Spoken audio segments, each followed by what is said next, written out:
Bonjour, ça va mes amis? Ça va? Très bien.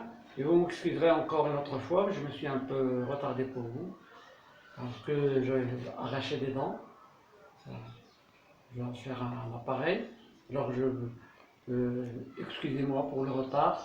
Je vous aime, je pense toujours à vous.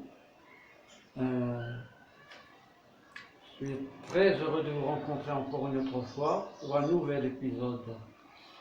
Eh bien, je commence. Pour ne plus tarder, je vais commencer. Mais n'oubliez pas, abonnez-vous encore, encouragez-moi. Et excusez-moi pour la prononciation, hein, parce que ça... Bien, je vais commencer. Eh bien, toujours la directrice faisait des rondes de contrôle. Par malheur, il venait dans le bâtiment cette nuit-là. Une nuit hivernale. Il faisait vraiment très froid dehors. Chacun ou chacune dans sa chambre. Lui n'était pas boursier. Il avait demandé de le laisser dormir dans la cuisine, sur le potager, à côté de l'évier. Bien entendu, sans couverture. Et il arrivait à dormir.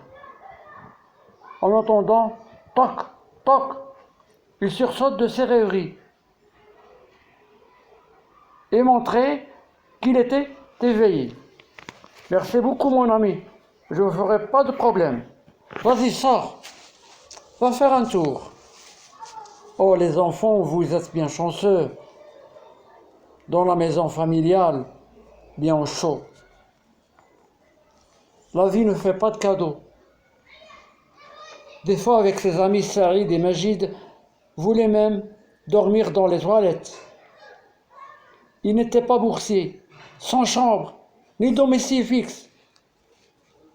Un ami, soi-disant, est venu leur dire « Bonsoir, je vous laisse, bonne chance, bonne nuit ».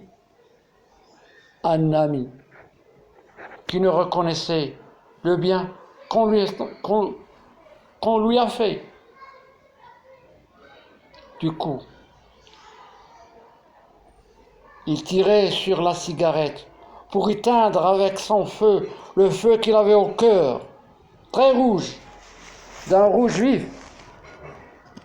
Elle l'éteint sur le revers de la main. Ça lui faisait mal, mais comme ça, il se rappellerait des mauvais gens. Vous êtes vraiment chanceux, les enfants. Il dormait dans un sous-sol d'un poste de transformateur électrique aménagé en chambre continue encore froide